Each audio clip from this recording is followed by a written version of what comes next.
climbs.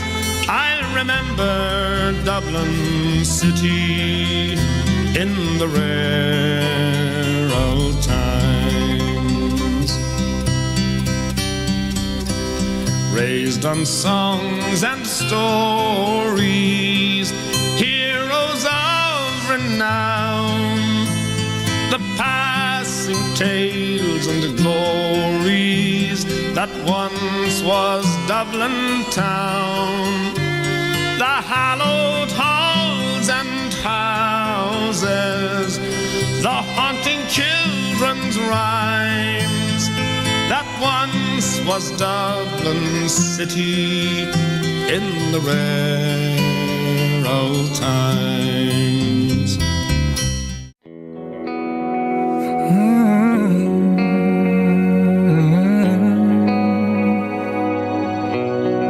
If ever I get lost in your eyes tonight, please just let me stay right there a little bit longer.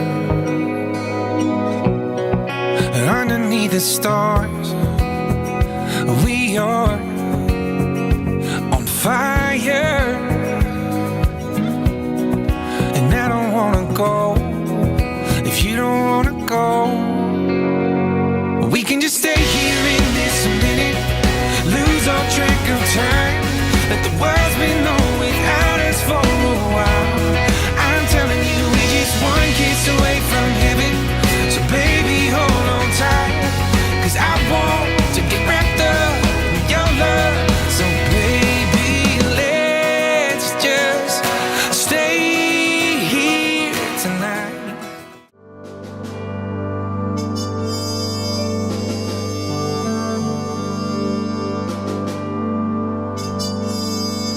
They serve this country honorably,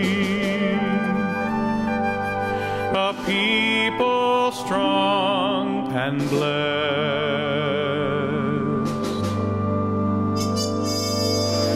never ones to compromise. They strive to be the best.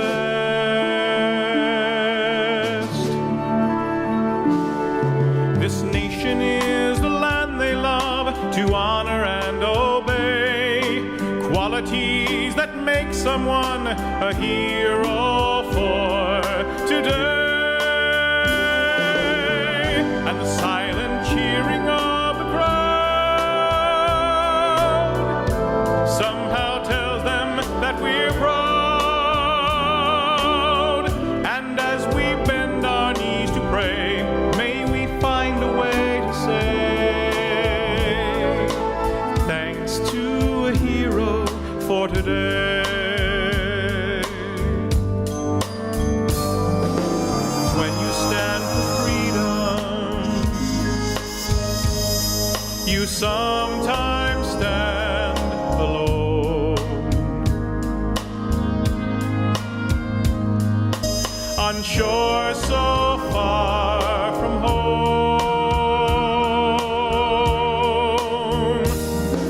Courageous moments set in time, and a flag that points the way on this lifelong journey of a hero for today. And the silent cheering of the crowd somehow tells them that we're proud.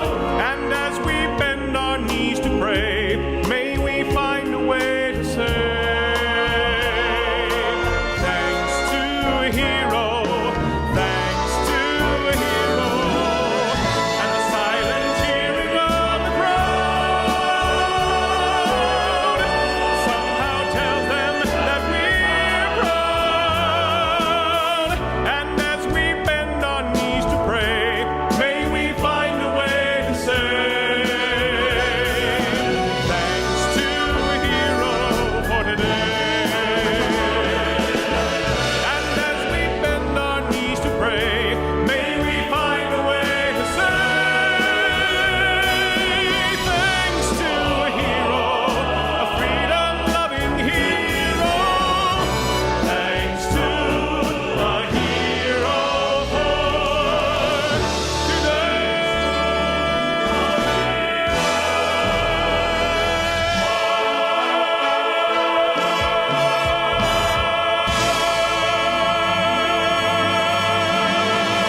was a feeling started long ago, one bleak and wintry morn, when the call went out for volunteers and a nation being born.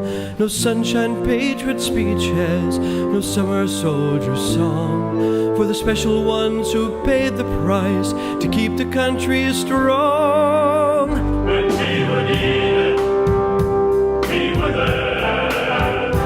We were there when we were needed, we were there. No, it wasn't always easy, wasn't always fair, but when freedom called, we answered, we were there. If you wanna find out who we are, just ask us where we've been. From the frozen fields of Valley Forge to a trail called Ho Chi Minh.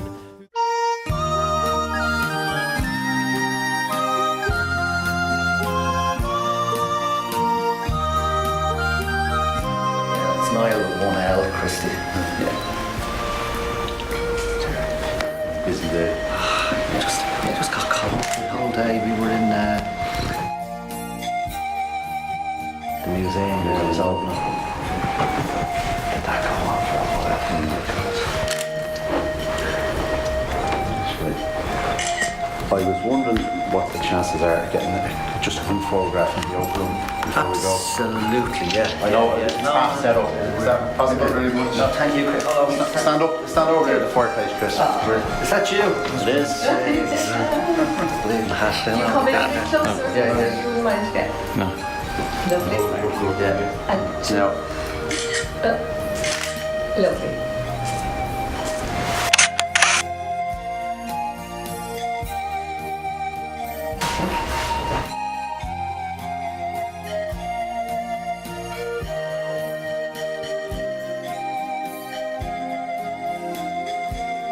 Yeah.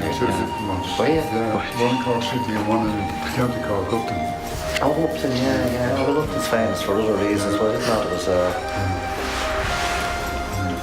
quite a few stories about that. what year were you in the Congo?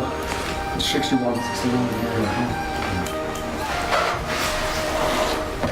That's, do you remember when you were a kid? Hello, Ross. Lovely to meet you. And pleasure to meet you, Ross. Thank you. She's the publisher of the book. Brilliant. Yeah. And is it officially launched? Tonight. It's this evening. Tonight, yeah. Very good. It's in the barracks, Calabro. In the mess? In the Michael Console, yeah. Right. So your name is on the guest list. Oh, yeah. No, I'll go over after the match. Yes. No more than one. Need a point after one. I'll laugh at 7 o'clock. Paul, will you take them from me? I will, of course.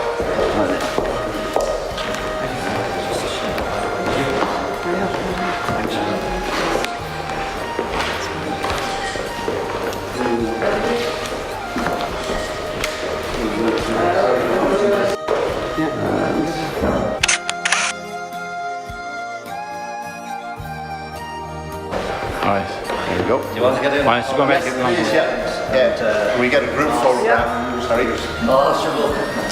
Did we take to it though? Dan Shannon. Yeah, Dan Shannon. Dan did he end up Very senior, yeah. Look, senior. I joined Yeah. the Griffith at the Blue Barracks. Did you? I was 16 and a half and I went in there and he went through all the rigging over to the cabin house. And then he says to me, he says, you're not high enough, you're only 5'3.5". What? I says, well, how do you have to be? He says, 5'4". Jeez. That's what he's at me. Yeah. I got really upset and he looked at me and he said, but you're in luck. Yeah. He said, the recruiting officer got gone to a funeral, I'm standing in for him. Jeez. He left him in. More than 5'3.5" though. I was then. That's when I Oh, because you're only young. I was only 16. But the amount of 16-year-olds. Well, I told him I that joined, said- I mean, there's a group. Yeah. There's a group of 16-year-olds that were in Jadaville. Yeah. They were that young, I had my 17th birthday in the Congo. We were both And on that day we were ambushed coming back from water patrol. Yeah. We were three to Pat, like, Christy, having the same thing, because that was a regular thing with us in one particular place we were in.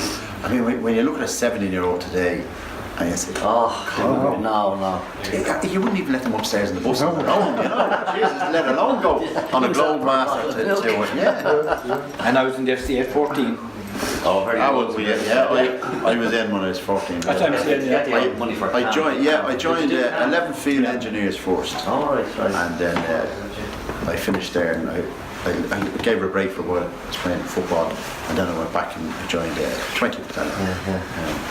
You were in Lebanon though, haven't you? I've done Lebanon and Bosnia, yeah. Bosnia. Real wars, yeah.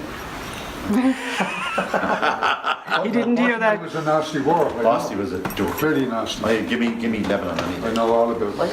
All the information, yeah. That's a great photograph.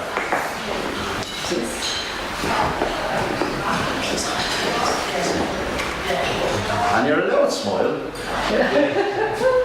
Bobby's making me smile. Good. Because he loves you. Because you're smiling. Great man. Yeah, incredible. Great man. Actually, mine too. Would I? There you go. Yes. Will we start? Yeah, go on. Where do you want to go? That's So, mate, can I just pull this table out a little bit for you? Yeah. Sorry, can I just put that table out just a bit? And then the photographer so we can get behind it. Oh, very good. you just can get there. Look, you just get there. And then you just get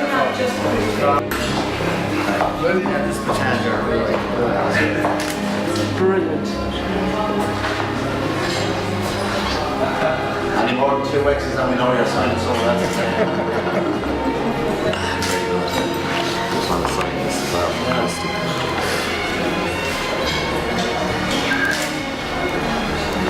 This is only the start of the festival. Oh, yeah.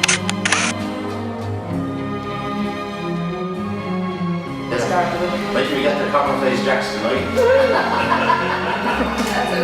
Well, we started. My brother's the head now. Oh, I'd say he's a Oh, Oh, that's a great very good. Very good. Did you go to the show? No, Yeah. wait. But it's coming back. I got it. I saw a bit of it and I was listening to it and I went across the motor. Somebody said there were good moments and we could have done more.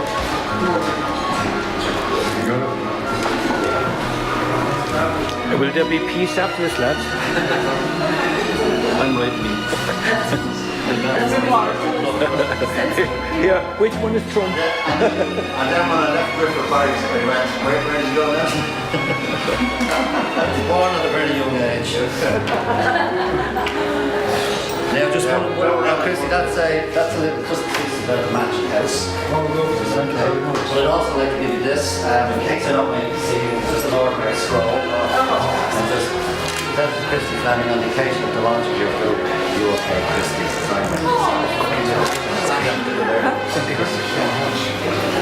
Jeez, we do exist, but it's something. The scroll, yeah.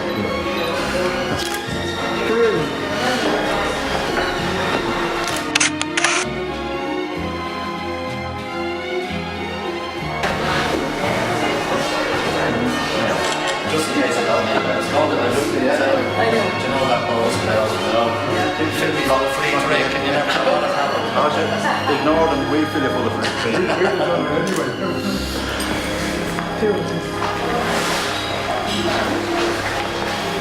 Okay. Zooming in. Shadow. When apples still grow in November, when blossoms still bloom on each tree, when leaves are still green in December, it's then that Orlando will be free. I wander her hills and valleys, and still through my sorrow I see a land that has never known freedom. Only her rivers run free. I drink to the death of her manhood, those men who would rather have died than to live in the cold chains of bondage to bring back their rights were denied. Where are you now when we need you? What burns where the flame used to be? Are you gone like the snows of last winter? Will only our rivers run free? How sweet is life, but we're crying. How mellow the wine that we're dry. How fragrant the rose, but it's dying.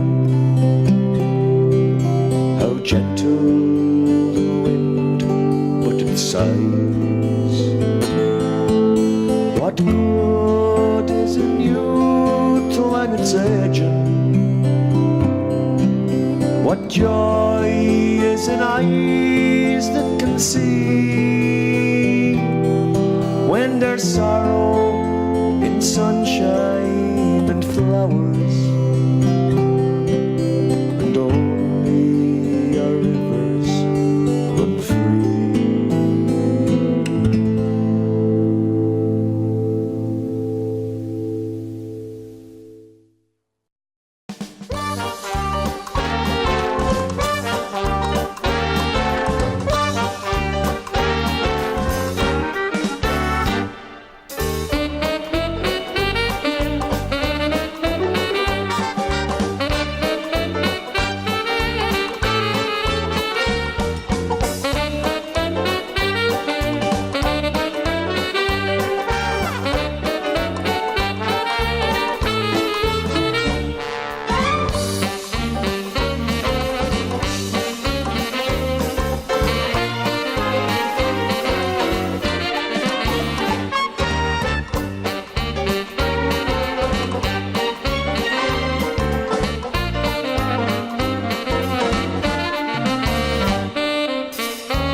Push.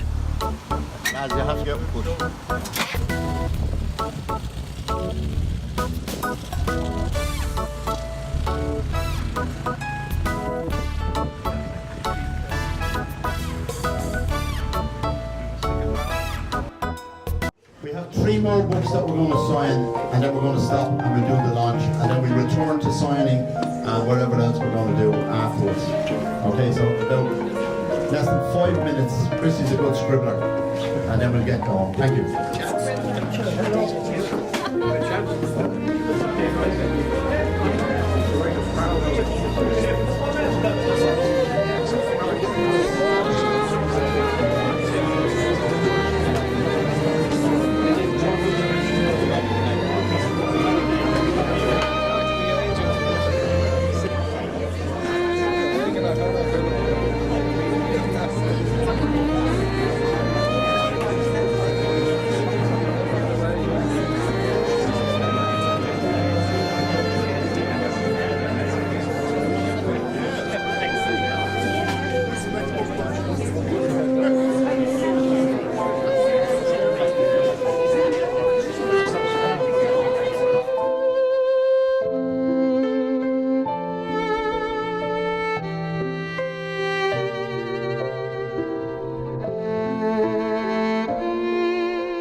country's needs, here and overseas, traveling like a crazy band of gypsies, with joys and fears and gripes, the kids, the dog, the spouse and me, a family.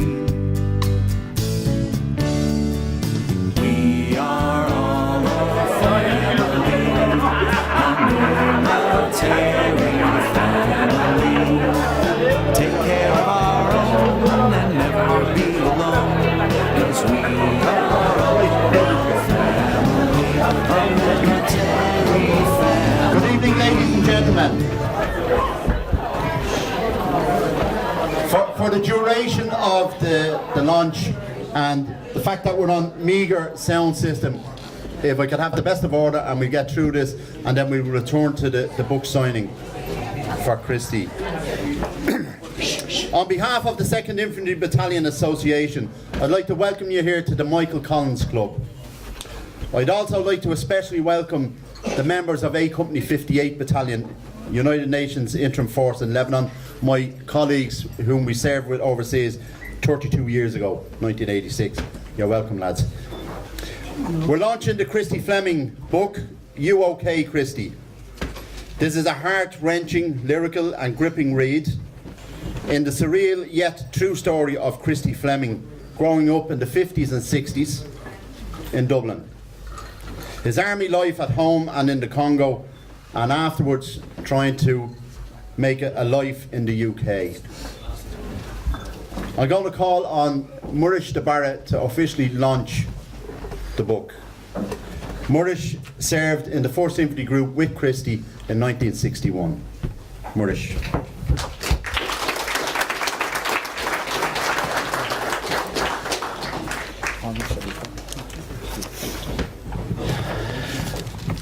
Ladies and gentlemen, guests, first I must thank Paul Clark and the 2nd Infantry Battalion Veterans Association for offering to host this very special occasion. Paul has been a thorough strength throughout the preparation of this event, and once again, Paul, thank you very much. I would like to welcome everyone here tonight and thank you one and all for coming. To show your love, respect for this man who's shown us all how to survive. When life keeps throwing curveballs at you, you need the strength this man has. And when you read the book, you'll understand what I'm talking about. To talk here is even emotional for me, because now I'm reliving reading the book all over again. Christy, my friend, today is an important day in many ways, because Christy, it was on this day, 57 years ago, almost to the hour, that we met on that fateful day in the officers' mess in Camina, when our NCO drove away and left 3 of us stranded away in the enemy territory. And I cannot forget that night, and I never forgot it until we met up again on Facebook. So today, 57 years ago, and most of you out there are soldiers, and I'm sure you can understand what it felt like to a very, very young 17-year-old to be left stranded by his own corporal and his own friend, letting us to possibly die and not care. That's when I first met Christy. Didn't know his name. Never met him again until last October. Anyway, it was New Year's Eve 2015 that we finally caught up with each other again. Not knowing each other's names, knowing nothing about each other if you wish. I posted up a photo on the Irish UN in the Congo Facebook page. And by the way, I'm looking down there for the man. Oh, he's alongside me here with glasses. Noel O'Neill, I, and many more. Is the camera on Noel O'Neill there? Make sure you're getting a shot of this man who's taking everyone every day, every week of the year. Without you, Noel, creating that page, we would never have met.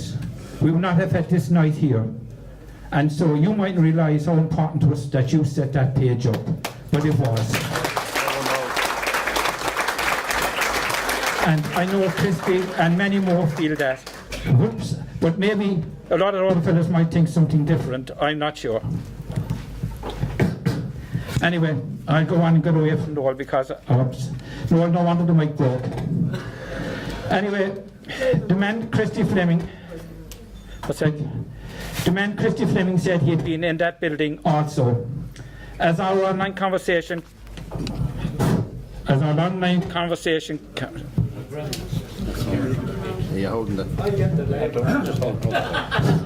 Sorry, I think the shocking I'll be talking about Noel has upset us. The online conversation carried on through that night on Facebook.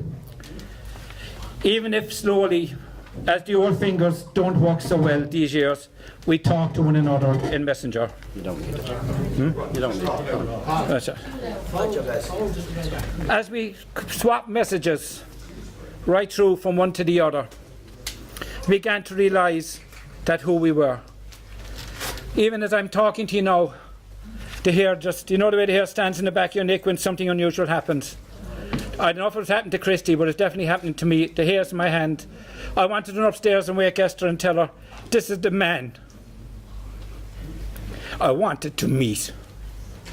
And last, we were talking.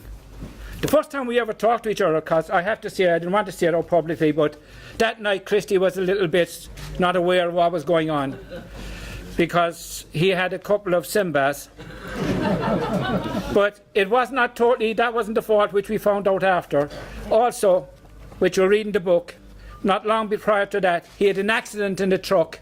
He got a bang in the head, and like our typical army medical service, they said, you're fine, go back to duty. But Christy was never fine after that bang in the head. So, and he was not cared for, like many more of us. Anyway, we talked on, and, you know, I was so happy because it haunted me. I never spoke about it to anybody. I was afraid people wouldn't believe me because I was the only witness to what happened that night. Never went back and never talked to my company. But one other small aside I want to say here. There's a man here tonight, and he's down there somewhere with his son. There are two John Keegans. He's Sergeant John Keegan, and in the book you can read that story, so you'll know where I'm coming from. I was only 17 years old, I said. I stayed back that night. I couldn't be the one to run away and leave Christy stranded with this other soldier. So, by chance, another coincidence, I won't go into the story either, but this is not in the book. There's another man here tonight from the 1st Infantry Group. There's 5 of us here. That's all of us that's left out of it here tonight. That was Gregory Leach. He's over there. And only for Gregory Leach, tell you the truth, Christy nor myself and this third man might not have been here. But Greg being Greg, when he heard the fighting going on, he was the priest driver. And Greg wasn't going to take a chance and go up the normal short way because he might get shot. Greg decided to drive around the long way to get away from the shooting. And because of that, the priest was not above in A Company lines. They got worried because he was the priest and needed him to bless him. And what they did is they sent another truck down to where what he was, his bungalow near us, to find him. And if Gregory Leach hadn't done what he did and been a brave man and drove away around the right way, we would not be here today because we'd have no one come down to us. And at this stage, there was mortars and everything dropping close around us. So we knew there was only 3 of us there, and Christy was probably half able to do something at this stage. So what I'm saying is, Greg, thank you too. You didn't know you did it, but thank you. Now, the rest of the story is in the book, so I hope you'll all enjoy it. And believe me, what is there is what happened. Because I never, ever forgot that night. And it's only now, in the past 2 years, since I got contact with Chris again, I could even talk about it. I could even admit that somebody could leave us. Anyway, by 4 o'clock in the early hours of the morning, we both realised that, yes, we were involved in that event. So, as I said, the story's in the book. The first time we met again was last October in Athlone at the weekend for the Jadaville Heroes. So that was 56 years on, we met once more. And truthfully, it didn't feel like we'd never spoken before, because the minute we met each other inside the restaurant, by pure accident, we were going out, he was sitting down, I said, Christy, and we were there. From that moment on to this day, it's like as if we have forever been friends. And you know, lads, most of you there know it. What I say here is, I guess that is what brothers in arms have, that special bond that binds you together forever. You mightn't speak for each other for 56 years, but when you do, it's the same. You only spoke yesterday. Yeah. And I'm sure you all feel that. Yeah.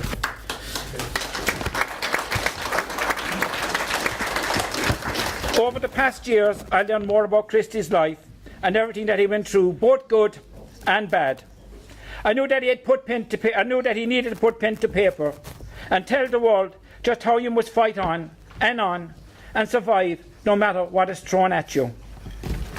And from him, I always said to people if I talk who are feeling down, I see people writing up sometimes on Facebook about talking to one another. And I agree. Because I say if you ever feel like giving up and you don't know where to turn, just take out this book, You OK Christy. Pick out and read any chapter. And you will see that it is always worth to carry on fighting to the end. Because there's always something around the other corner that will get you better. This book, believe me, when I say that it will awaken every emotion in your mind and body, it's true. Because you will laugh, you will cry, and I don't care how tough a man you think you are.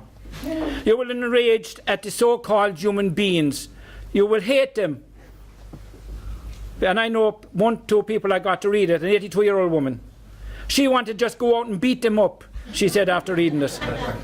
You know, you will rejoice though when things go right for him and his family. But most of all, you will love this man, Christy Fleming, for being the ultimate survivor. They can call Survivor on this TV where they last a couple of weeks out in the jungles or whatever they are. But this man has survived 74 years being a survivor, and so therefore I call him the ultimate survivor. Now, as I went through with Christy while the book was writing, and we kept in touch and talking. I felt the emotions that was going through him. I know because I had nightmares after talking to him about it. So this is up there on the wall. You see the black strips on the side of that. And if you get a chance, read it. But every one of you that bought a book, have it as your bookmark. And the reason I put it in, because I thought these words get across exactly how he felt as he was coming through all the different parts of the book. And I'll read it as best as I can. A boy cries out, the pain to his body beaten by his holy master. He begs. His hands and legs bleed. He pleads his holy master to stop. He's afraid. Boy on the railway tracks, leaves blowing across the tracks, the sound of a train in the distance. In the darkness, he continues to walk. He's afraid. A burning hot African sun against his eyes on a dirt road on far away. He sees them, so many, the anger, the rage in their eyes. He is afraid. Explosions everywhere, so close. The noise is deafening to his ears. Falling bodies, he can see at a distance a bloodied land. He is afraid. A fighter jet flying low above him, followed by many explosions. He runs for safe cover. Bullets bouncing around his feet. He falls. He is afraid. All this emotion is in that book, gentlemen and ladies. Now, I'll just finish up. I just want to say that.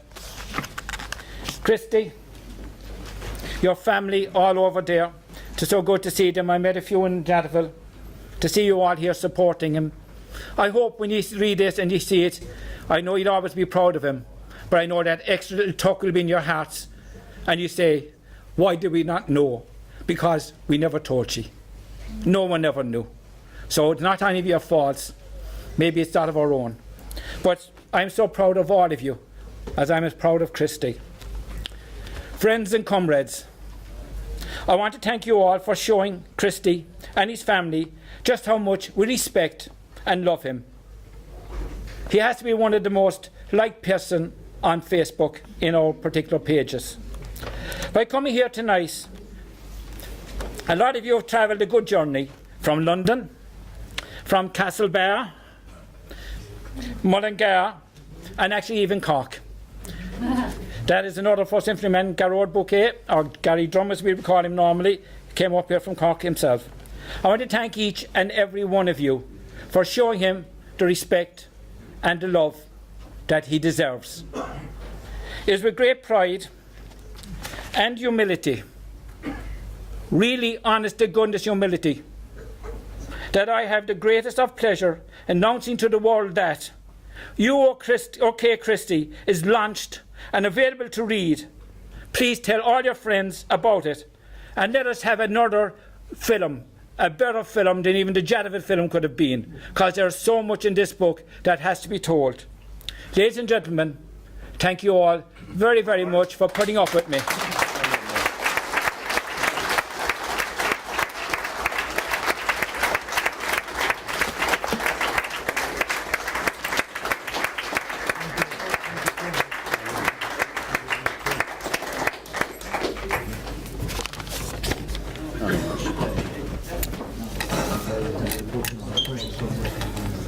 Wow. Well, ladies and gentlemen, I can safely say you will feel and read all that emotion in the book. We have 3 readers. I have the pleasure in asking former Lord Mayor of Dublin, an advocate for the homeless, and while he was in office he facilitated our association by inaugurating us in the Mansion House. Ladies and gentlemen, Christy Burke.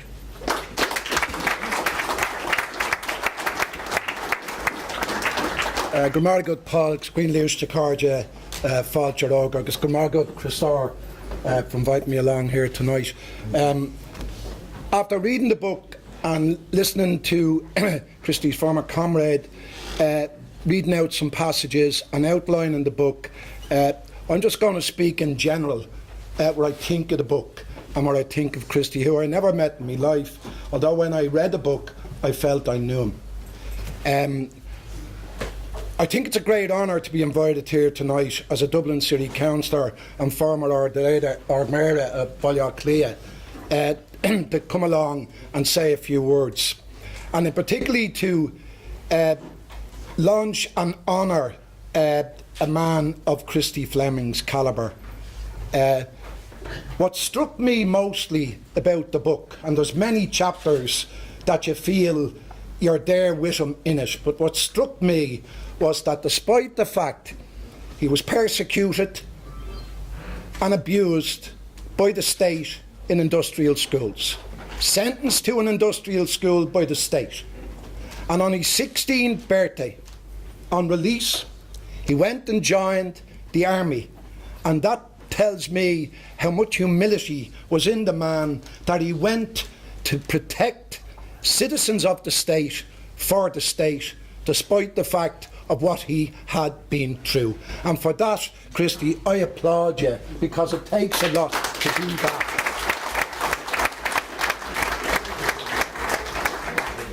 And I do hope that this book falls into the hands of Jim or Peter Sheridan, the great film directors from Sheriff Street, an area that I represent as a politician. Because there has been books in the past, films in the past, but this book tells it all. It tells from his childhood in Markovich House, like many, overcrowded conditions, employment, very, very, very high employment, conditions appalling, parents trying to rear them on very low incomes, trying to survive on whatever grub could be put on the table, and then to be penalised and punished. What was a remarkable story. When you look at the ones on the run, and I can identify with that one, Christy, I can assure you, that when he followed his instincts along railway tracks and thought of the turmoil that could happen and would happen if he was captured, and to think of the fact that he didn't hold grudges. There's no great anger outlined there in the book from this man, and that tells me how humble he is. But when you look at what he went through, depression, epilepsy, when he met his lovely wife, I saw the photograph of himself and his wife from Feathered in Tipperary, Marta, and she stood by him in thick and thin. And then what he went through in the Congo, and what everybody, many men and women, and indeed many men here tonight, it's an honour to be amongst us, for the nightmare and the turmoil that you went through. And you held your heads high, and we were very proud of you, and still am today, to be there on behalf of the United Nations, the UN, the Irish Army, Irish peacekeepers, and even to the present day. I'm always proud, as an Irishman, to see the men and women board planes and come back from countries where they've served and done it with dignity and integrity. And Christy Fleming was probably the man who brought integrity and dignity into his life and spread it throughout as a result of writing this book. But when you look at On the Run, the survival in the Congo, the survival of his childhood, the survival of the industrial schools, and believe me, I know many of my constituents and many of my family members who were persecuted in the same schools, from Letterfrack right through the Gaeltacht areas of west of Ireland and beyond, and they went through and they don't speak about it. They don't speak about it, and Christy took that courageous stand and spoke, and that in itself must have took great courage. It had to take great courage. And then for him to come along and put it together, as your comrade has just said, that no matter how bad you're feeling, if you lift that book, you will find the answer, and that's in that book. And really and truly, I really believe he should be honoured above tonight. Tonight is Christy's night. This is his night. And I think the great things in the book, such as when he came to join the army on that first day up in Collins Barracks, and he failed on an eyesight test, and then went around every optical shop in Dublin and used the alphabetical syndrome, so as that when he went to join again, it became like A, B, C, D, E, F, G, H.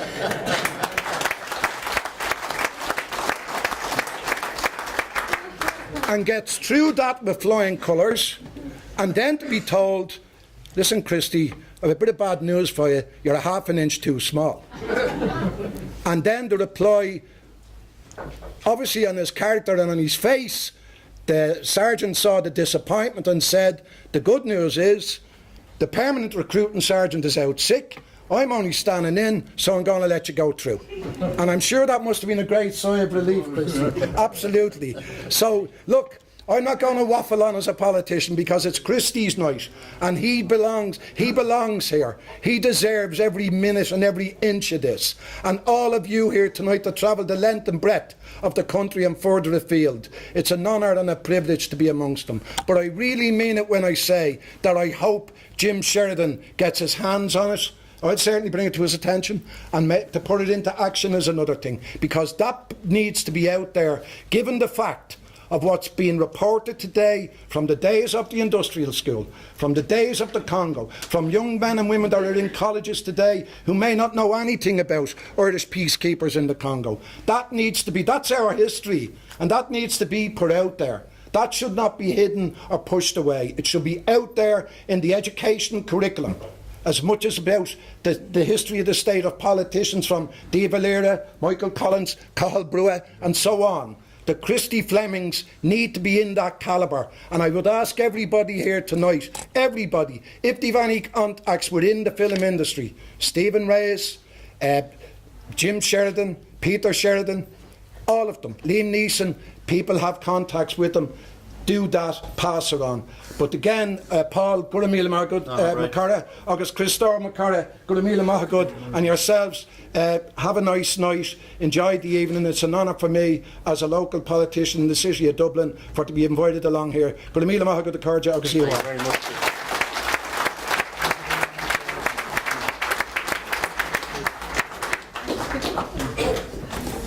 Wow, absolutely super. Our next reader, Captain Tom Clonan, retired, is a security analyst for the Irish Times, author of Whistleblower, Soldier, Spy and Blood, Sweat and Tears. I introduce now Dr. Tom Clonan,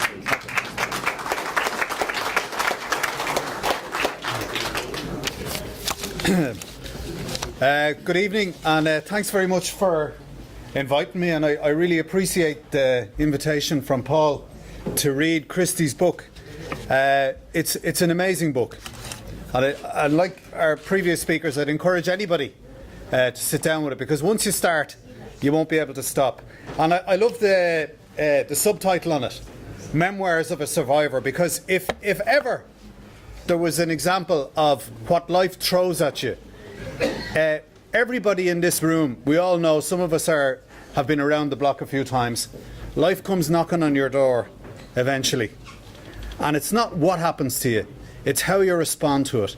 And I think Christy is the embodiment of how you survive and how you pick yourself up and move on. Now, Paul asked me to just focus in on the military aspects of the book, because that's my sort of I suppose special interest as a journalist and as a researcher, and as a retired army officer. But really, you know, when you read the book, the relationship between Christy and his wife Mary, or May as she's known to our family, May, yeah. You know, that's a wonderful testament, because everybody in the room that served, all of us have served overseas, whether it's in the Middle East or the former Yugoslavia or in the Congo. You have a family at home, and the families carry the burden of our overseas service, and they serve the state in as much as we do in uniform. And that's something I want to finish off on actually this evening. I want to mention next Wednesday, where I hope many of us will meet again as we march to the gates of Leinster House, because of the requirement of the state to recognise people like ourselves and Christy, and particularly the families, that they should have a decent living wage and be able to aspire to, you know, have a roof over their heads and educate their children. But however, just reading this book, which starts in Markovich House in 1944 in Townsend Street, and I reckon Christy must be nearly 50 at this stage. I've gone through his adventures, but really, you know, when you read about his experiences with the Christian Brothers in Weston Row, Greenmount Industrial School, and Upton, and his escape from Upton. Now, I have to say, I found those chapters very, very compelling. And some of the previous speakers have mentioned that. Now, as a parent to 4 children, and one of whom would have been the age that Christy was when he got out and walked through the darkness, walked the line. You know, I think of Johnny Cash's song, I Walked the Line. You certainly walked the line, Christy. But it's a measure of the man and his moral courage and his physical courage and his leadership that he just had to physically get out of there. And when I think of my own children, a child, my son who was that age, to think of him out in the dark, and you know, in people who were in loco parentis, people who were men of the cloth, whose product is moral probity and ethical good, you know, to think of what they did. So I just found that really, really compelling. And it's, if you ever wonder about the survivors of clerical child sex abuse and just clerical abuse, you know, Christy can hold his head up high because his story is one of survival and moving on. And I was very struck by his reaction to, I think it was Brother Peter, who told him, move on and leave the past behind. Because what Christy has done here is he has taken what we all internalise when life knocks on our door, and all the traumas that we've experienced in our lives, whether it be the loss of parents or children, or experiences overseas or what have you, we internalise it, we bury it. But Christy has written it down, and he's taken us on a journey, and it is an emotionally intelligent book. I think it was Murish said to me, it's not one of those books that talks about the gleaming pennants and the flags fluttering on the square. This is a human story, and it's a privilege that Christy has allowed us to follow on that path with him, and it's very, very good. It's very, very therapeutic read, because you realise we don't carry the burden of having to forgive these people. They must forgive themselves for what they did. And I think Christy, you know, memoir of a survivor. What a soldier, what a man. But when it comes to the military pieces, I have to say one passage in particular struck me, and it's Christie's understatement. He talks about arriving to South Kasai, and he talks in passing about we had many requests from local government officials to deploy to a battle zone between tribes to stop fighting. We witnessed villages being burned down and saw the awful injuries and killings and the utter fear and despair amongst the women and children. Now, all of us who've served overseas, that is the most profound and traumatising experience that any of us have had. I had it with the 78th Battalion, Operation Grapes of Wealth, the slaughter of the innocents in Quana and the villages and the Boreens in the Irish area of operations. You saw it, Christy, at first hand, the suffering and the killing of children. That is, when you see that at first hand, it is the end of the world. It is the breach of the value consensus that makes everything sensible in the world. The international literature on military service recognises, you've all probably heard of the expression post-traumatic stress disorder, PTSD. It's not called that anymore, because your reaction to seeing the suffering of your fellow human beings like that and being almost powerless to prevent it, when you're a human shield, as you were, as we all were, it's called combat stress reaction. It's a natural, organic and inevitable consequence of that trauma. The British military, who are the most conservative within NATO, they estimate that approximately 35% of their troops who are deployed to an environment where civilians suffer, 35 will go on to develop combat stress reaction. The Americans believe it's closer to 40%, and the Israelis, who we're all familiar with, believe that it could be as high as 50%. The Irish military authorities and the Department of Defence seem to think that no Irish soldiers will ever experience these symptoms. And what are the symptoms? Habitual heavy drinking, engaging in risky behaviours. Not that any of us have ever done that. The breakdown of relationships, becoming emotionally withdrawn, an inability and an unwillingness to talk about those experiences. It sounds like half the room. And we all know our comrades and our brothers and sisters in arms who have experienced and who suffer with these experiences and these symptoms. But Christy has brought it all out. He talks about it. And as Murish said about Facebook, I would encourage people to talk about it. I just want to finally finish off on Christy's understated observations of the military situation. Now, he talks about the Battle of for Cameenaville, where he says one of our key strong points was manned by 10 men, but 10 brave and willing men are a lot better to have on your side than 100 useless ones. Fair enough. So that's friendly forces. That's us. That's the good guys. The enemy. I love just the understatement that Christie uses. The enemy strength in the vicinity was 1,400 troops with 8 Saracen armoured vehicles. These Saracens mounted a 57mm cannon, twin machine guns and a 5-inch machine gun each. And they also had long-range mortars. And they also had a reserve of 2,500 men in the Cameenaville sector. They attacked in human waves on Christie and Murish and the members of the 1st Infantry Group. And they fully intended to kill you, because that was the classic tactic of the 1960s Cold War era, the tactics in offence. And it was only the discipline and the manoeuvre, fire control. Christie describes very eloquently the use of mortars to frustrate those attacks, deny the enemy the ground, and which saved their lives. And that's a story that you'll be familiar with from Jadoville. What annoys me, and I think what Christie vindicates in this, is the story of the Irish Defence Forces, our armed forces, Óglaigh na hÉireann, is not told in this country.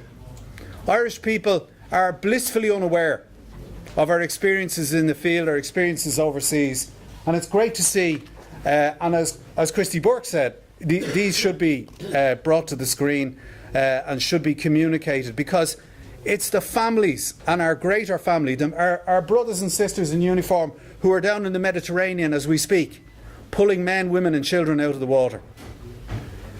And at the same time, we have a government and a department that will not pay our troops the bare minimum. And I would say to the General Staff, and I say this as a retired officer who's had my own experiences with the General Staff, but one of the things we learnt in the cadet school was moral courage. Christie is an example of moral courage, and I think the current General Staff need to show some moral courage and advocate for their troops.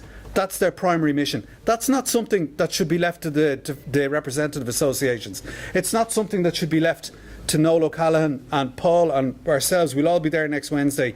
It's something that the General Staff should be very, very vocal about, because as a group in society, people like Christie, we couldn't stop the slaughter in all of the countries that we were in, but we certainly saved thousands and thousands of lives. And the Irish people, our diaspora, stand on the shoulders of giants. People like Christie and many of you in the room here who've shown Irish citizenship internationally. And we've only done good wherever we have been. Now, I want you all to enjoy the evening. Unfortunately, as I was explaining to Paul, I have a little fella at home that just came out of Temple Street.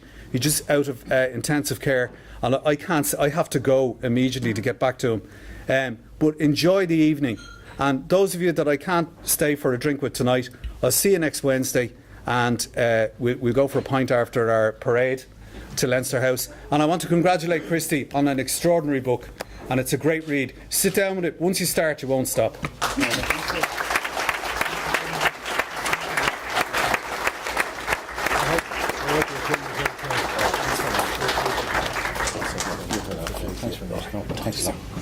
Thanks very much, Tom. Cheerio.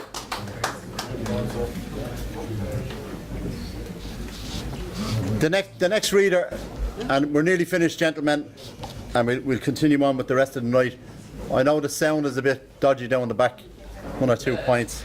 I'd like to call on Christie's grandson, Christopher J. Fleming, to say a few words.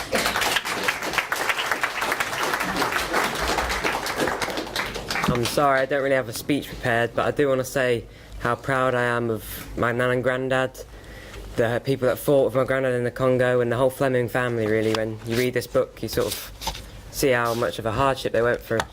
I'm going to read a short passage of when my granddad found out he was going to be going to the Congo. 3 days before the 1st Infantry Group left for the Congo, my sergeant walked into the billet and told me to pack. I'd be going to the Congo in 3 days' time.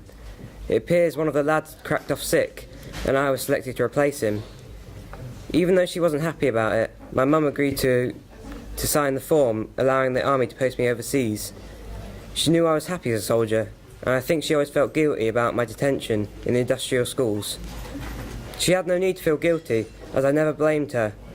I blamed the day school at Westland Row Christian Brothers for starting the chain of events by bringing me to court all those years ago. I never felt so proud as the day when my mum signed the form. I made a point of meeting up afterwards with my friends in the flats to tell them that I was going. Some of the lads were concerned because of the 9 Irish soldiers who had been killed in the famous Nembia ambush. I hope I'm saying that all right. Smashing. We all went to the cinema that same evening, and from there we made our way to Lido Caf in Pear Street to play music and hang out. I left my friends around 11 and made my way back to the Cathul Baruga Barracks, where we are now. Well done. Make sure you rate it on Amazon.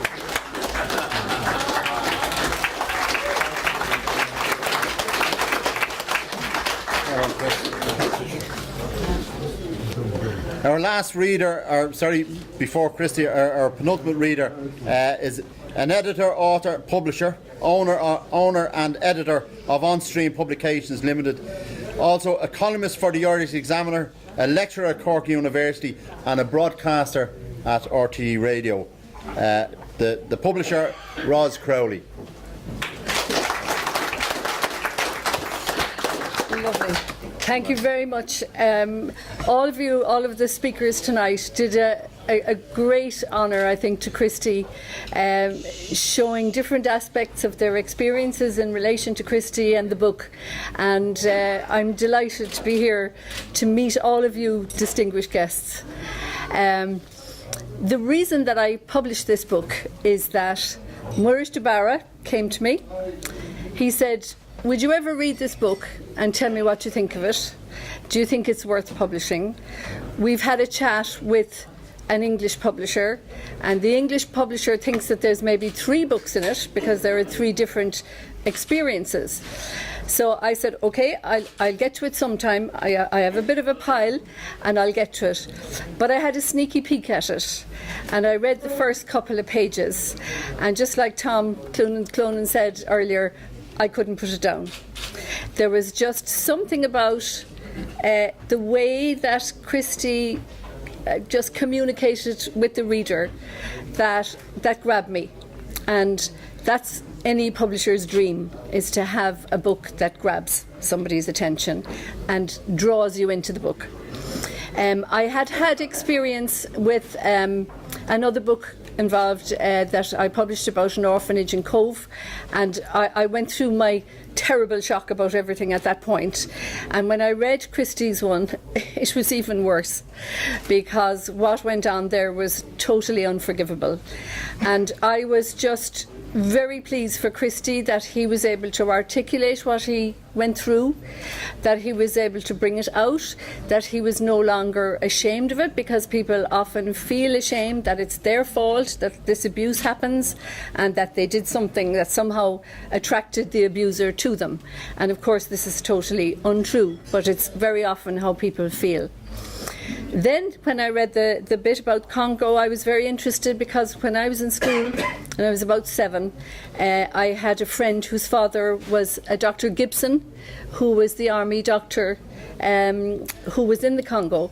And I remember her coming to school one day and bursting into tears and saying, "My daddy, I don't know what's happened to him. There's talk about terrible things happening over there." And I would never have known about the Congo otherwise. And I just remembered, that moment of Mary Gibson and that terror in hers, because of course all of you know that you're the soldiers who were there, but there are families that you leave behind that are on tenterhooks all the time, that they will never see you again. So I think what we see here is the humanity of Christy coming through, and of course his later life is almost fun by comparison. You know, his working on the buses. I absolutely love the story of him hopping on and off the buses, but and showing tourists around, really, you know, out of the kindness of his heart.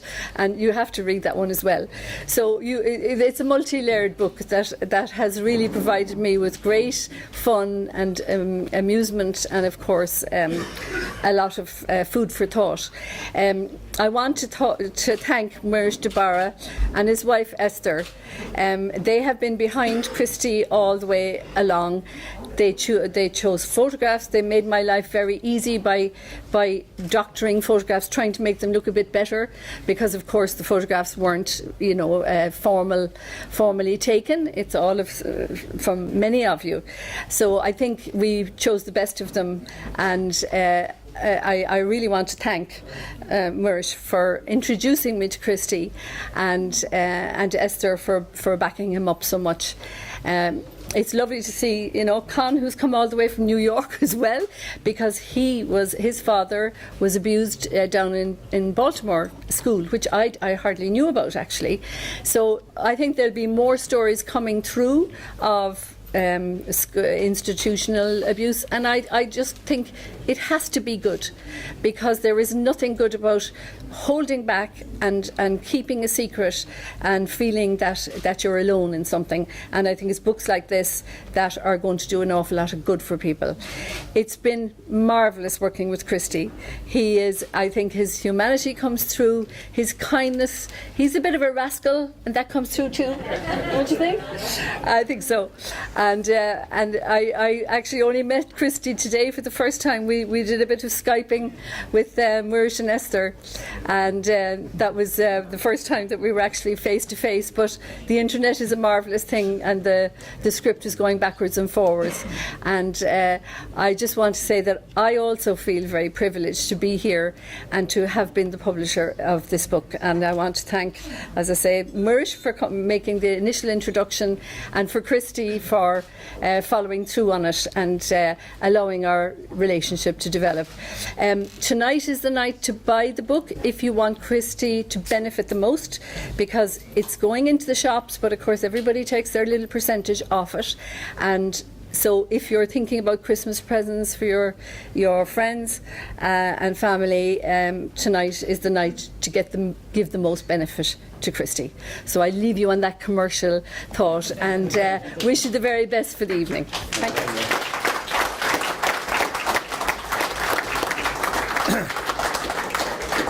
Just before we conclude, Christy will say a few words. I'd like to invite the members of the 4th Symphony Group to come up here beside Christy. Mirish, Garrod, Greg Leach, and John Keegan. Sergeant John Keegan, yeah. Is Greg Leach there?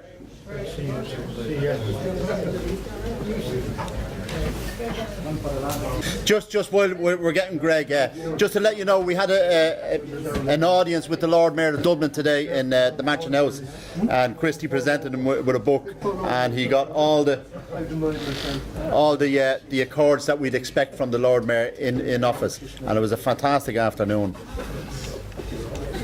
I'll do our thank yous now while we're still waiting.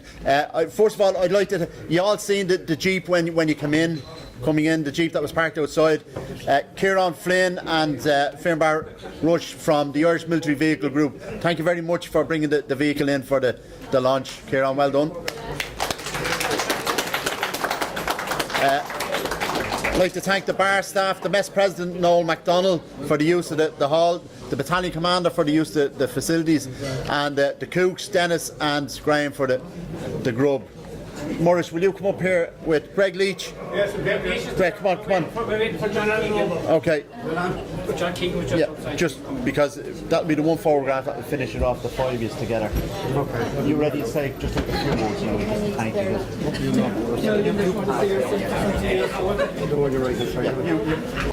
With joys and fears and gripes, kids, the dog, the spouse and me, a family. We are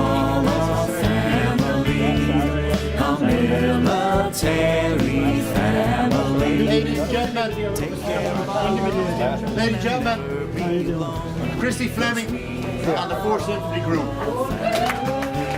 Military family. Christmas TDY, no one asking why. It's the pain of separation. Holiday is past, coming home at last. A reunion celebration. Sweet celebration. Celebration.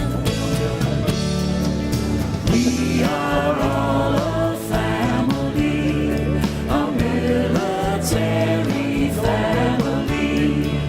Take care of our own and never be alone, 'cause we are all a family, a military family. Buy a house, live on base. Get 3 bedrooms, need more space. Lots of houses for our own. PCS, the mover's truck. Pack the dishes, pray for luck. Time to get another family services loan. Family services loan.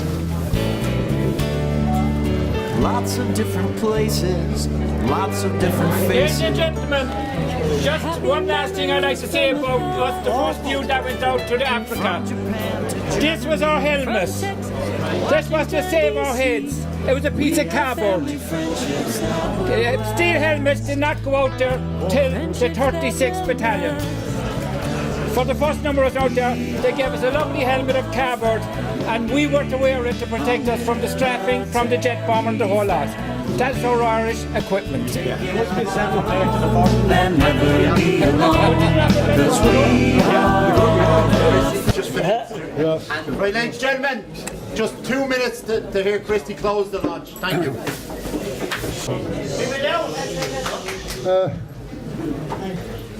How did I get here?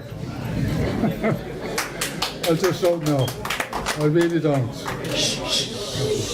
I'm so grateful to all of you turning up tonight. A lot of you travelled long distance, and I really appreciate it.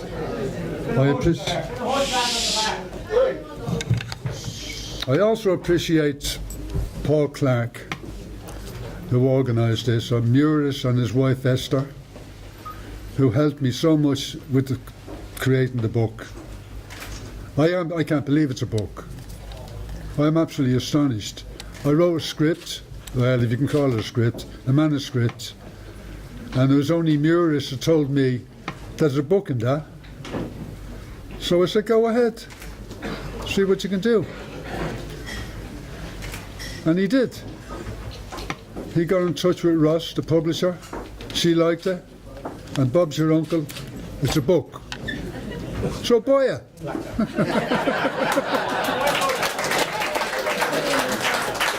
I'd like to make a special thank you to Liam Barry. I sincerely thank you, Liam, for all the great work you've done for me. The quality of the book is excellent. The print is so easy to read, and it was certainly worth getting the higher quality paper. Brendan told me that all the photographs he put around the room, the magnificent backdrop, the beautiful bookmarks and the invitations were a gift from you. Liam, I really can't believe how generous and kind and how hard you've worked for me throughout this project. I owe you a large debt of gratitude. From the bottom of my heart, I thank you. Many, many thanks, Liam. But just the last few words. Thank you so much for turning up tonight. I appreciate all the friendship I've got on Facebook. You've all been wonderful people. My family, my military family. Thank you.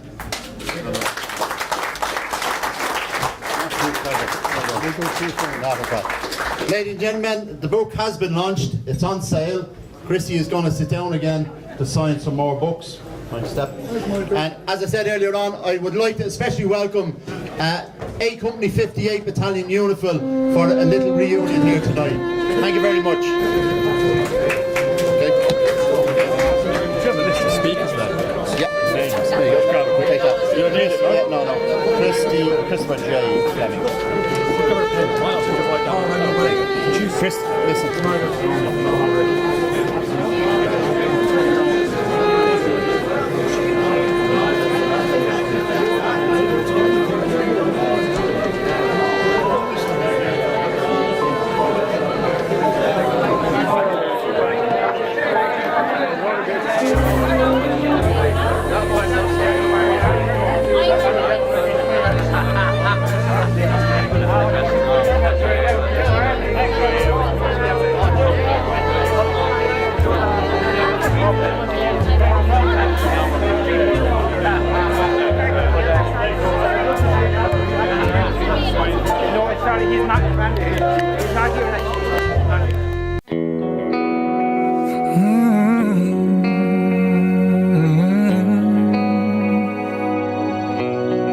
If ever I get lost in your eyes tonight, please just let me stay right there a little bit longer. Underneath the stars, we are on fire. And I don't wanna go if you don't wanna go. We can just stay here in this minute, lose all track of time. Let the world's been on without us for a while. I'm telling you, we're just one kiss away from heaven. So baby, hold on tight, 'cause I want to get wrapped up in your love. So baby, let's just stay here tonight. Tonight, I just wanna linger like this on your lips.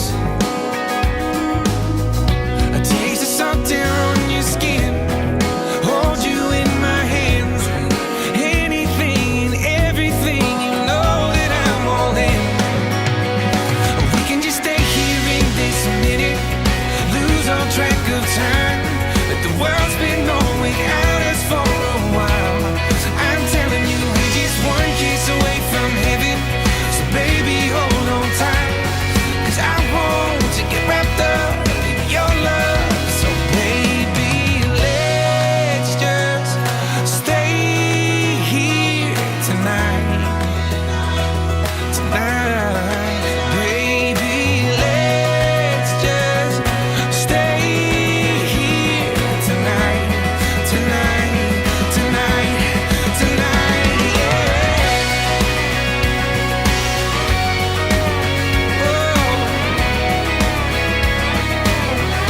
Let's just stay right here tonight.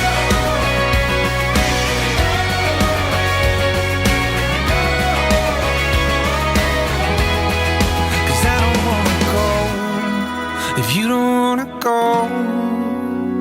We can just stay here in this minute, lose all track of time.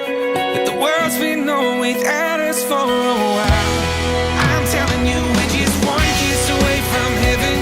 So baby, hold on tight, 'cause I want to get wrapped up in your love.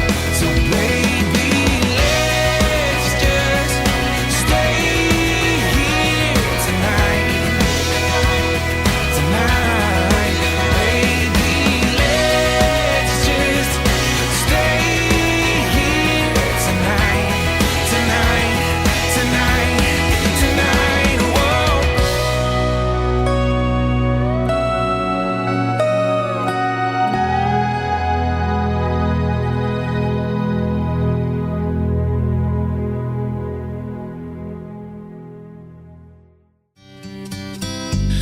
Ring a rosy, as the light declines, I'll remember Dublin city in the rare old times.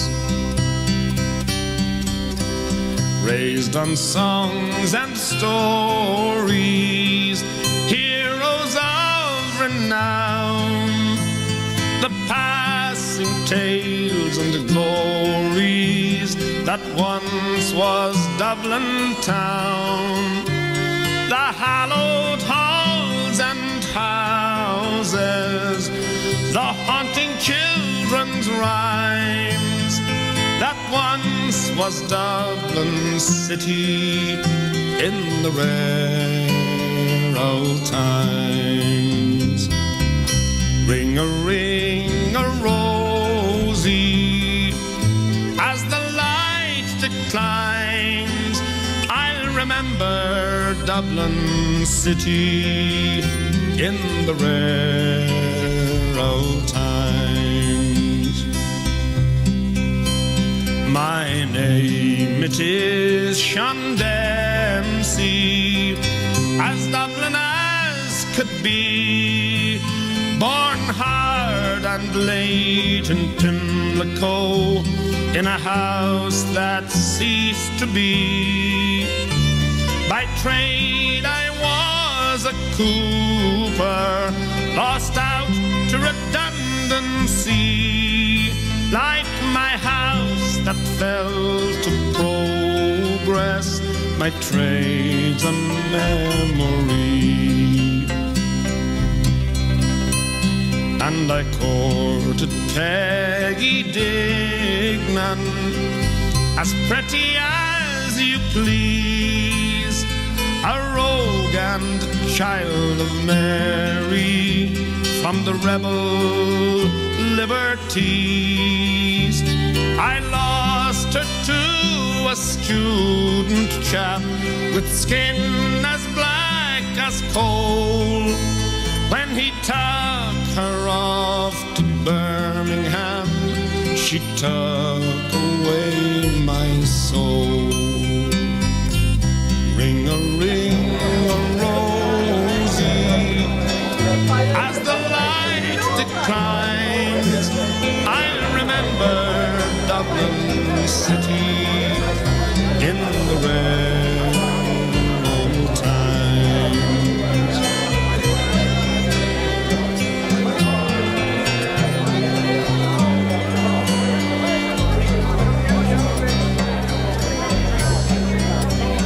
The years have made me bitter, the gaggle dims me brain, 'cause Dublin keeps on changing and nothing seems the same.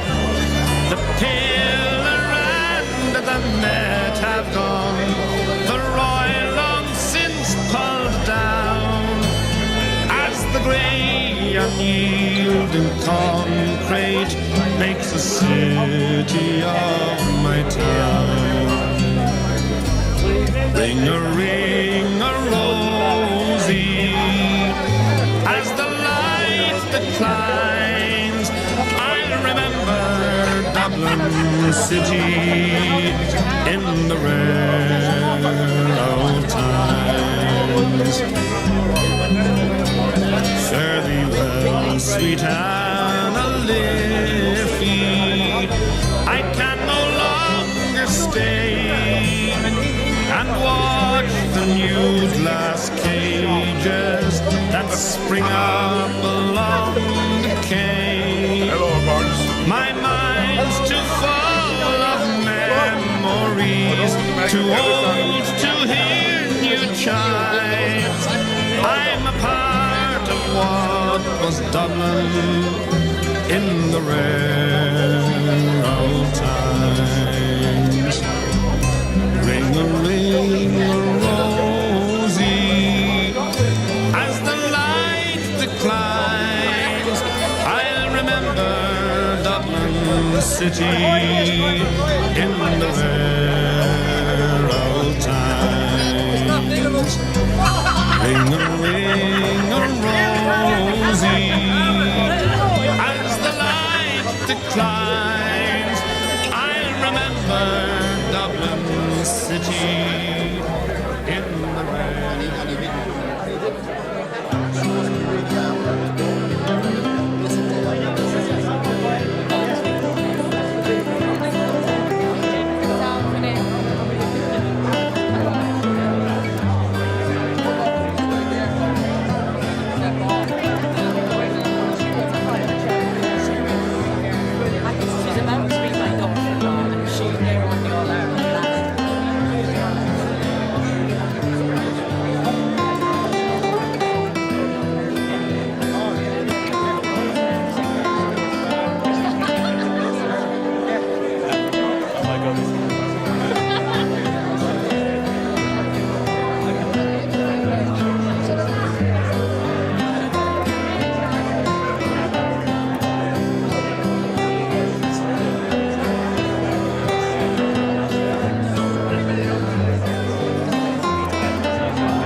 learned to be gentle and I've learned to be tough.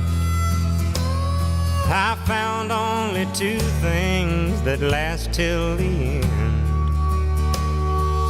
One is your heroes, the other's your friends. Your heroes will help you find good in yourself. Your friends won't forsake you for somebody else. They'll both stand beside you through thick and through thin. And that's how it goes with heroes and friends. I grew up with cowboys I watched on TV. My friends and I sometimes pretended to be. Years have gone by, but now and again my heart rides the range with my heroes and friends. Your heroes will help you find good in yourself. Your friends won't forsake you for somebody else. They'll both stand beside you through thick and through thin. And that's how it goes with heroes and friends. Your heroes will help you find good in yourself. Your friends won't forsake you for somebody else. They'll both stand beside you through thick and through thin. And that's how it goes with heroes and friends. That's how it goes with heroes and friends.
my life is very plain to read. It starts the day you came. It ends the day you leave. The story of my life begins and ends with you. The names are still the same, and the story's still the truth.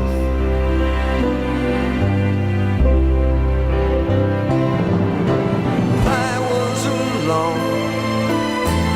You found me waiting and made me your own. I was afraid that somehow I never could be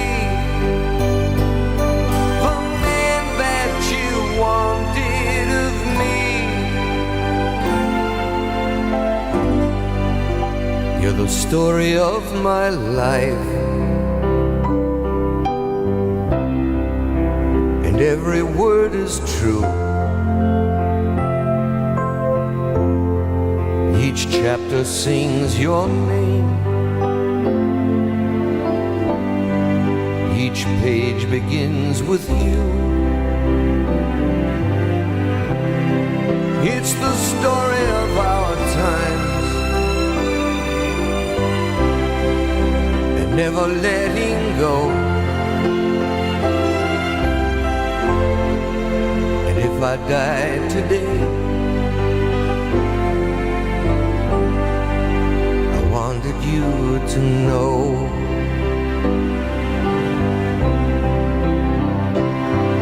Stay with me here, share with me, care with me, stay and be near.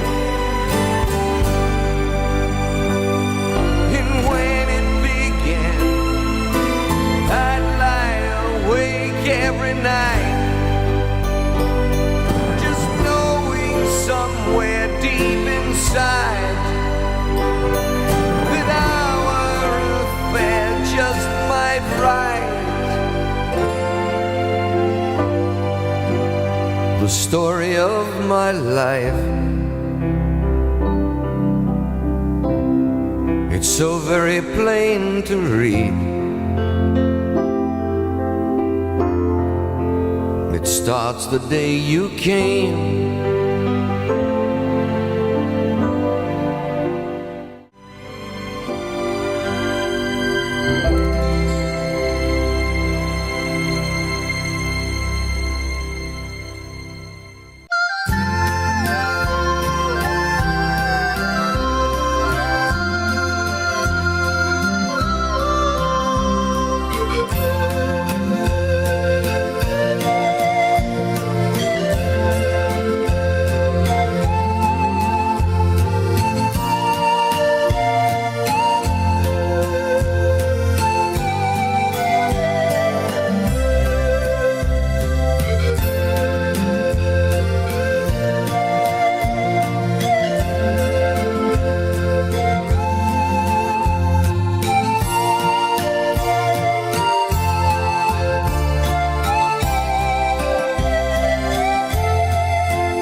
I listen to the nightingale singing songs to you. And as I say farewell to all you true and fair, I have stolen the heart of one, my lovely rose of Clare. Oh, my lovely rose of Clare, you're the sweetest girl I know. You're the queen of all the roses, like a pretty golden glow. You are the sunshine of my life, so beautiful and fair. And I will always love you, my lovely rose of Clare. I will always love you, my lovely rose of Clare.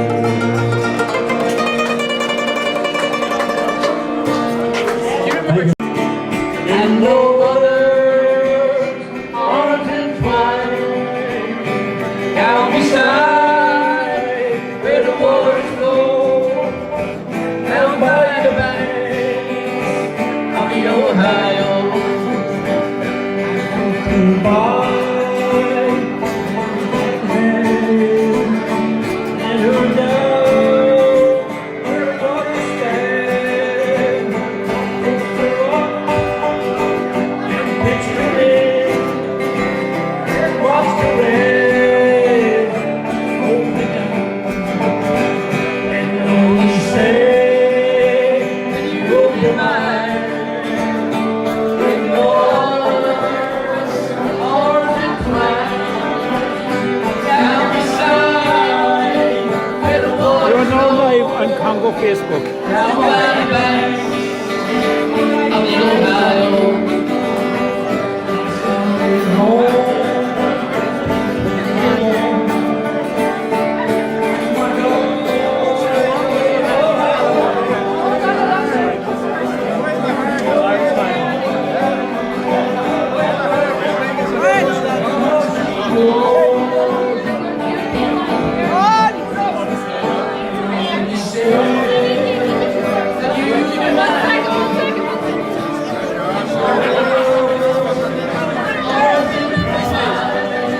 I'll do that. Drink it in. I'll get it. It's on night. Okay, good. Down by the banks of the Ohio. You'll be mine. Arms entwined, down beside where the water flows, down by the banks of the Ohio.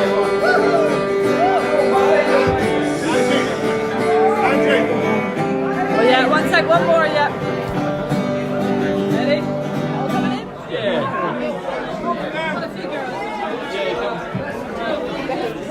I want to get in now. I want to get in now. Come on, come here, come here.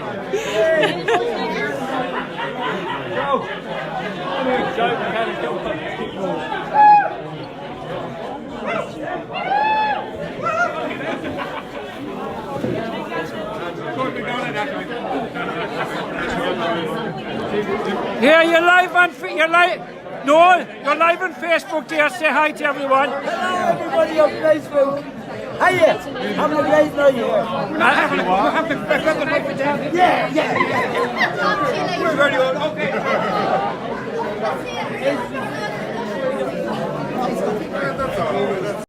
This is only a small. This will fit in your inside pockets, right? But don't give it to Greg Leach. It's just because I don't fit in mine. it's just something I made up to give you for tonight, right?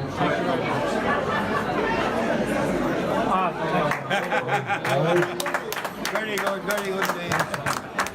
But everybody give Murray a big round of applause. I know that since we all were in the Congo and... Here we go. Go ahead. That's it up there. Okay, Nancy, start off. It was a morning in July, I was walking to Tipperary. Well, I heard a battle cry over the mountains overhead. As I looked up in the sky and saw an Irish soldier laddie, he looked at me quite fearlessly and said, what did he say? Will you stand in the van like a true Irishman? We're going to fight the forces of the ground. Upside down! Will you march with O'Neill to an Irish battlefield? For tonight we're going to free old Wexford town. Said I to the soldier lad, will you take me to your captain? It will be my pride and joy for to march with you today. My young brother fell a corps, and my son had an escorting, and up to the noble captain I did say, will you stand in the van like a true Irishman? We're going to fight the forces of the crown.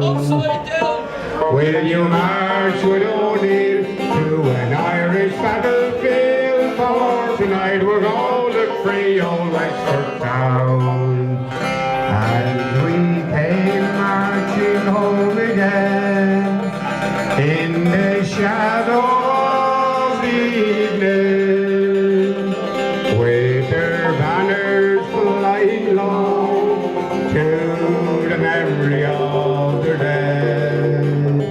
For they returned unto their home, but without their soldier laddie. Sure, I never will forget those words he said. Will you stand in the van like a true Irishman? We're going to fight the forces of the crown. Will you march with O'Neill to an Irish battlefield? For tonight we're going to free old Wexford town. For tonight we're going to free old Wexford town.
Joy Brackett's watching. Hello, Tony Brackett, how are you? Peter Cure. Peter Snow. Cure. Peter Cure. Oh, I know Peter Cure well. How are you, Peter? The years don't go. That's all right. Come on, go. She's handsome, she is pretty, she's the girl with the sweet girls and all too free. They won't tell me who. Say hello to all those watching on Facebook. What? Say hello to all those watching on Facebook. Charlie Johnson here. Patrick D. Barrett. Patrick D. Barrett, yeah, he's watching. He's the man. Watch him. He's the man that's responsible for this. Joey Bracken is watching. Joey Bracken. Joey, we miss you, Joey. Bracken. Oh, Celtic. Is it Celtic, is it? Yes. She's handsome, she's pretty, she's the belle of Dublin City. She's the cure to the 1, 2, 3. They won't tell me who is she. You should never throw your granny off the bus. You should never throw your granny off the bus. You should never throw your granny but she's your mammy. Mammy, you should never throw your granny off the bus. Singing I with you, so will I. Singing I with you, so will I. Christy, Joey Bracken is watching you here. Say hello to Joey. Joey Bracken. Joey Bracken is on. I'm watching you.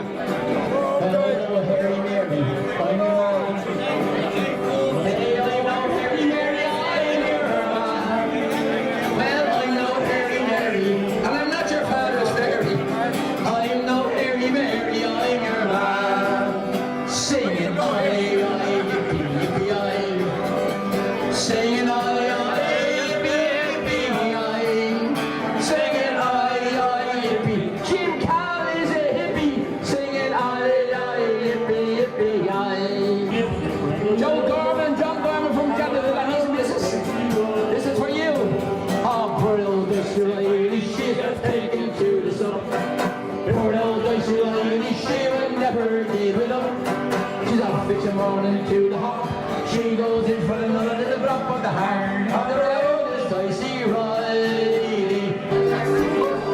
When sleep.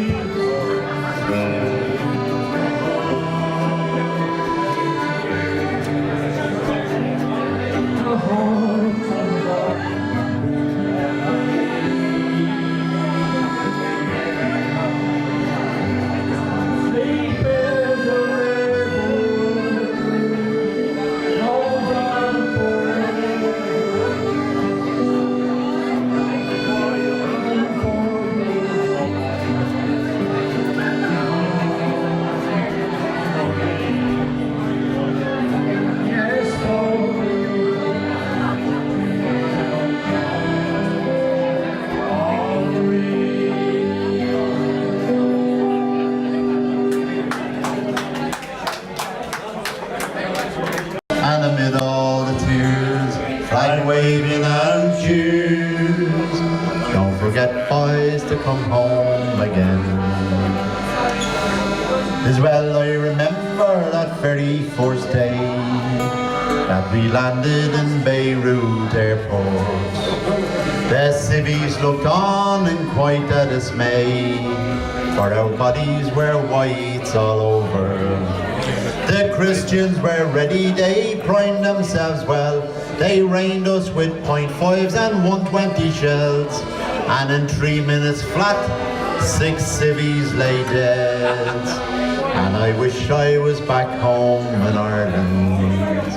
And the band played Goodbye Irish Soldiers as we stepped on board the plane. And amid all the tears, flag waving and cheers, don't forget, boys, to come home again. As I lay awake in my bed every night, there are Israeli reminders all over, and I think of the loved ones that I left behind, and I wish the post-strike was over. Our battalion commander and officers did us well. 60-hour passes far away from this hell. 3 days in Damascus and in Israel as well. Sure, the paddies drank whiskey all over, and the band played Goodbye Irish Soldiers as we stepped on board the plane. And amid all the tears, flag waving and cheers, don't forget, boys, to come home again. Back home in Ireland, back home in Ireland, we'll go strolling down O'Connell Street, and we meet all the boys in the booth there on the corner now. We'll march behind the colours of the Irish Brigade.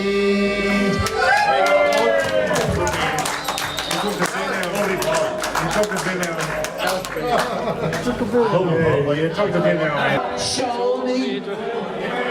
You don't know what I'm tired. I don't want to go to bed. With me mother, I had to think about an hour ago. And it got right through my head. No matter where I roam, over land or sea or foam,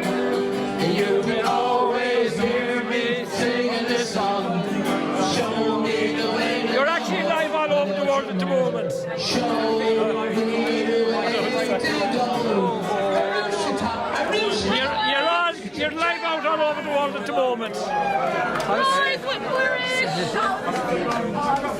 Christy, sorry now, there's a load of Binny Hill, Marmorland Hayes, there's a whole lot on there. Say good night to them all there. Good everybody. Joey says, Joey Bracken, love to be there with you. Okay, I see you. Well, good life here from the parties going on. A wakeboard over here from the Paul. Paul, say good night to Joey Bracken and Binny Hill and all them. Joey, I have your book. I'll post it out. It'll be in the book, and then start writing a song for Jadaville Day. Yeah. And say hello to the Lord Mayor. Lord Mayor, you're live here and all over the world at the moment. In Spain. Joey Bracken in Spain. We're broadcasting live here from Caldbrew Barracks. I'm the Lord Mayor of Dublin. You're missing a great party, but you're probably having a good one in Spain there. Well, look, I'm sure you've given your regards to Christy and the launch of his book, and we see you in Dublin sometime. Yeah, he'll be home. He'll be home soon.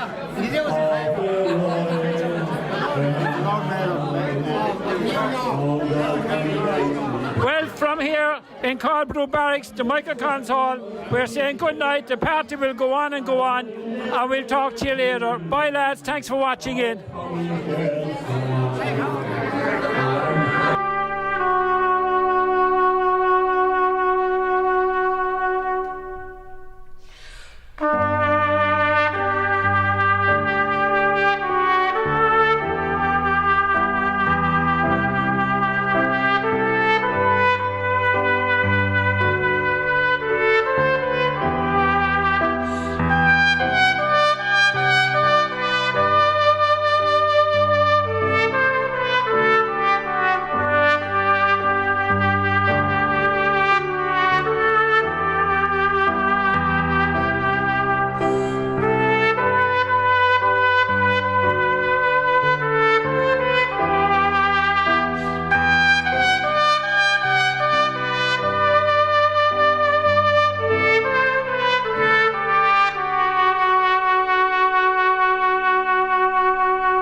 best of friends.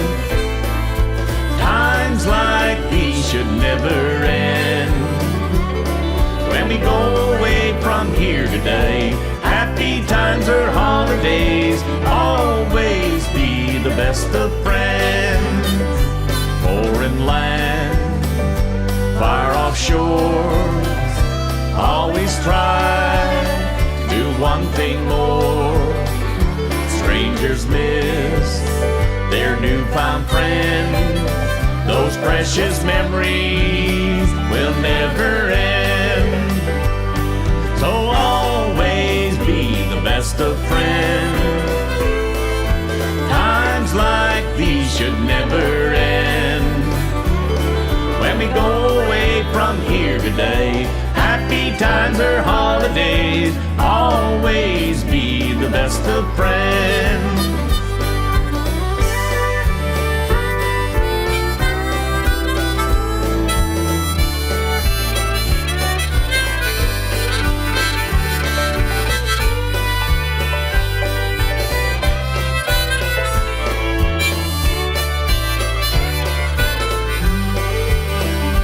One day soon we'll meet again, though our lives go in different ways.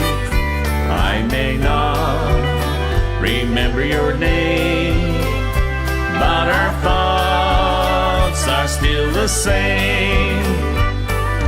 Always be the best of friends. Times like these should never end. When we go away from here today, happy times or holidays, always be the best of friends. Always be the best of friends. Times like these should never end. When we go away from here today, happy times or holidays, always be the best of friends. Always be the best of friends. Times like these should never end. When we go away from here today, happy times or holidays, always be the best of friends. Always be the best of friends. Times like these should never end.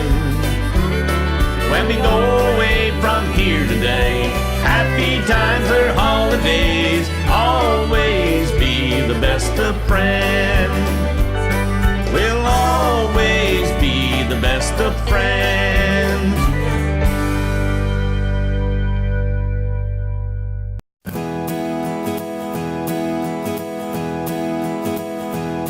We'll meet again, my friends, somewhere down the line. Who knows where or when, another place, another time. We'll share a few old songs and memories on my mind. Yes, I know we'll meet again, my friends, somewhere down the line. We'll meet again, my friends, somewhere down the line. Who knows where or when, another place, another time. We'll share a few old songs and memories on my mind. Yes, I know we'll meet again, my friends, somewhere down the line. Another show is over, another day gone by, with good friends all around me. My, how the time does fly. It's hard to find the words I want to say, but friends, I'll try. God bless you all and keep you till we meet again. Goodbye. We'll meet again, my friends, somewhere down the line. Who knows where or when, another place, another time. We'll share a few old songs and memories on my mind. Yes, I know we'll meet again, my friends, somewhere down the line.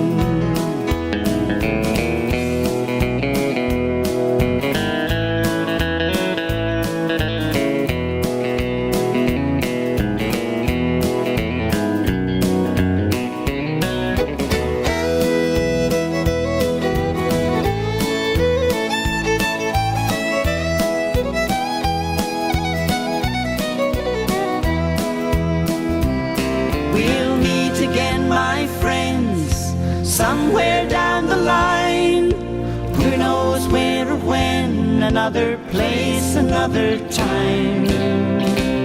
We'll share a few old songs and memories on my mind. Yes, I know we'll meet again, my friends, somewhere down the line. We'll share a few old songs and memories on my mind. Yes, I know we'll meet again, my friends, somewhere down the line.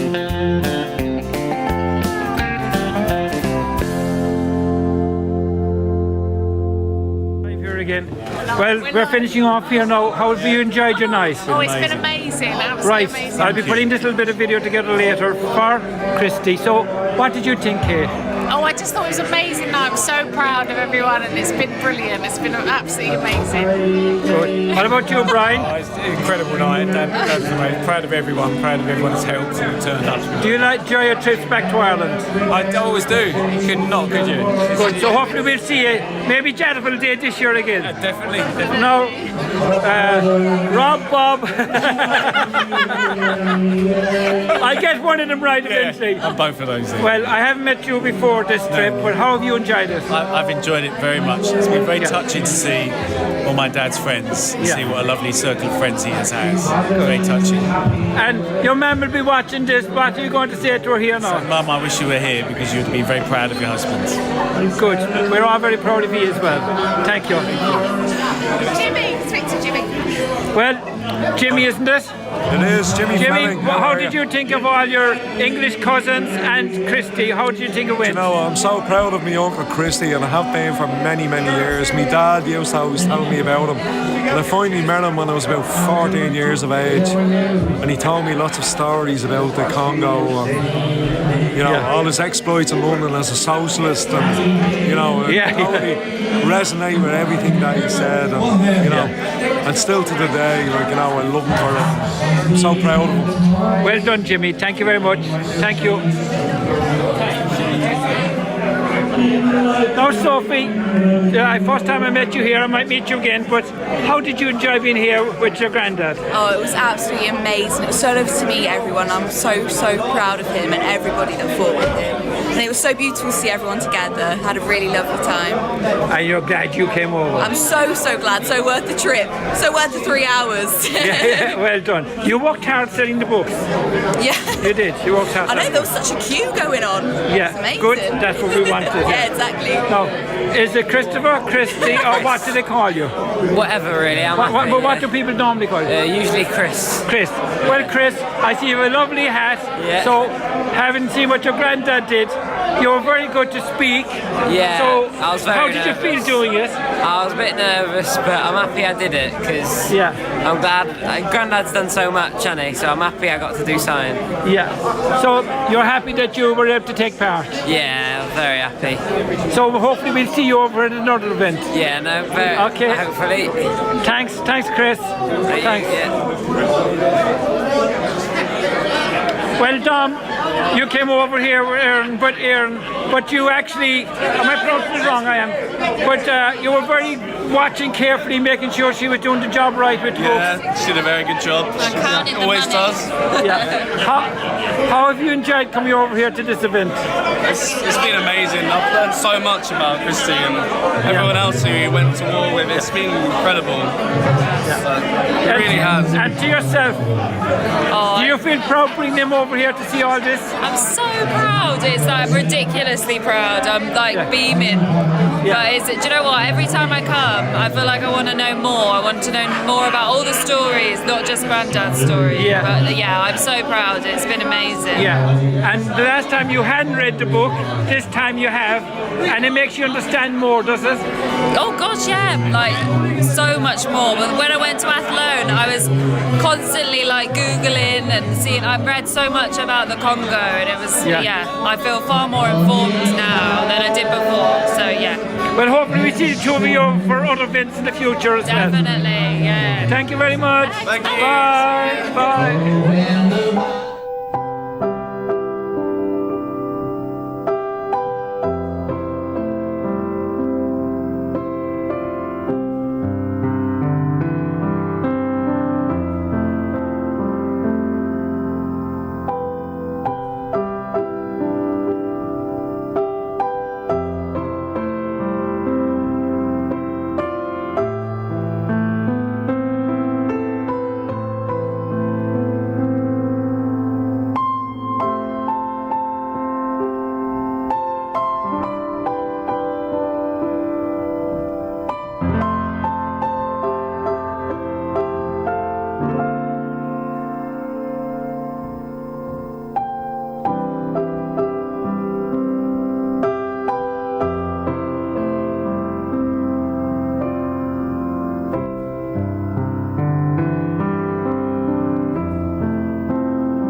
Well, Christy, we walked out here just for a little break.